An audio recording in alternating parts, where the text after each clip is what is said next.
بسم اللہ الرحمن الرحیم۔ عبید اللہ عمری نے بیان کیا، انہوں نے کہا کہ مجھے نافع نے عبداللہ بن عمر رضی اللہ عنہ سے خبر دی۔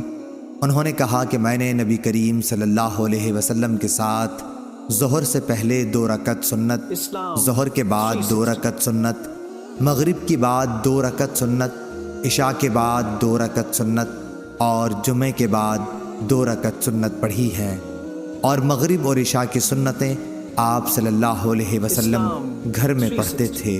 صحیح بخاری حدیث نمبر 1172۔ ابن عمر رضی اللہ عنہ نے بیان کیا کہ میری بہن حفصہ نے مجھ سے بیان کیا کہ نبی کریم صلی اللہ علیہ وسلم فجر ہونے کے بعد 2 ہلکی رکعتیں سنت فجر پڑھتے، اور یہ ایسا وقت ہوتا کہ میں نبی کریم صلی اللہ علیہ وسلم کے پاس نہیں جاتی تھی۔ عبید اللہ کے ساتھ اس حدیث کو کثیر بن فرقد اور ایوب نے بھی نافع سے روایت کیا، اور ابن ابی زناد نے اس حدیث کو موسیٰ بن عقبہ سے، انہوں نے نافع سے روایت کیا۔ اس میں بیتہ کے بدل فی اہلہ ہے۔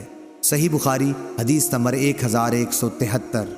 سفیان بن عینہ نے عمرو بن دینار سے بیان کیا، انہوں نے کہا کہ میں نے ابو شعثہ جابر بن عبداللہ سے سنا، انہوں نے بیان کیا کہ میں نے ابن عباس رضی اللہ عنہ سے سنا، انہوں نے کہا کہ میں نے نبی کریم صلی اللہ علیہ وسلم کے ساتھ 8 رکعت ایک ساتھ ظہر اور عصر، اور 7 رکعت ایک ساتھ مغرب اور عشاء ملا کر پڑھیں، بیچ میں سنت وغیرہ کچھ نہیں۔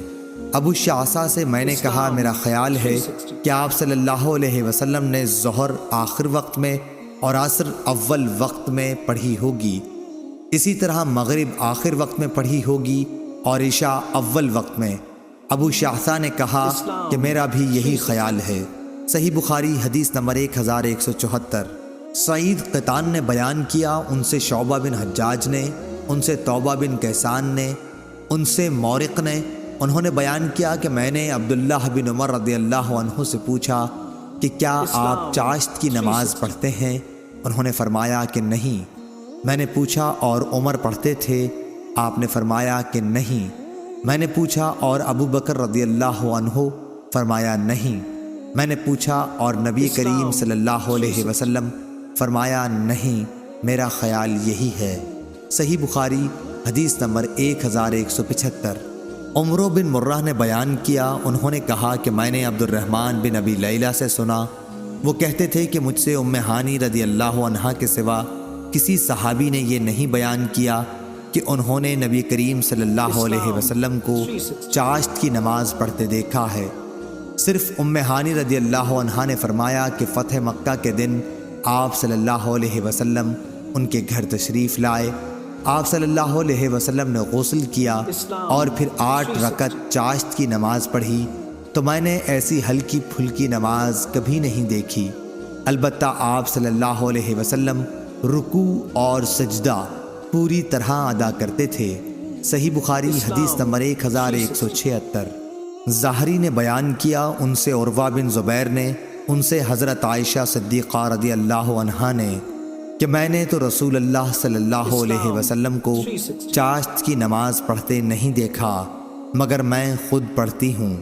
صحیح بخاری حدیث نمبر 1177۔ عباس جریری نے جو فروخ کے بیٹے تھے بیان کیا، ان سے ابو عثمان نہدی نے اور ان سے ابو ہریرہ رضی اللہ عنہ نے فرمایا کہ مجھے میرے جانی دوست نبی کریم صلی اللہ علیہ وسلم نے 3 چیزوں کی وصیت کی ہے کہ موت سے پہلے ان کو نہ چھوڑوں: ہر مہینے میں 3 دن روزے، چاشت کی نماز اور وتر پڑھ کر سونا۔ صحیح بخاری حدیث نمبر 1178۔ انس بن سیرین نے بیان کیا کہ میں نے انس بن مالک انصاری رضی اللہ عنہ سے سنا کہ انصار میں سے ایک شخص عتبان بن مالک رضی اللہ عنہ نے، جو بہت موٹے آدمی تھے، رسول اللہ صلی اللہ علیہ وسلم سے عرض کیا کہ میں آپ کے ساتھ نماز پڑھنے کی طاقت نہیں رکھتا، مجھ کو گھر پر نماز پڑھنے کی اجازت دیجیے۔ تو انہوں نے اپنے گھر نبی کریم صلی اللہ علیہ وسلم کے لیے کھانا پکوایا اور آپ صلی اللہ علیہ وسلم کو اپنے گھر بلایا، اور ایک چٹائی کے کنارے کو آپ صلی اللہ علیہ وسلم کے لیے پانی سے صاف کیا۔ آپ نے اس پر 2 رکعت نماز پڑھی، اور فلاں بن جارود نے حضرت انس رضی اللہ عنہ سے پوچھا کہ کیا نبی کریم صلی اللہ علیہ وسلم چاشت کی نماز پڑھا کرتے تھے؟ تو آپ نے فرمایا کہ میں نے اس روز کے سوا آپ کو کبھی یہ نماز پڑھتے نہیں دیکھا۔ صحیح بخاری حدیث نمبر 1179۔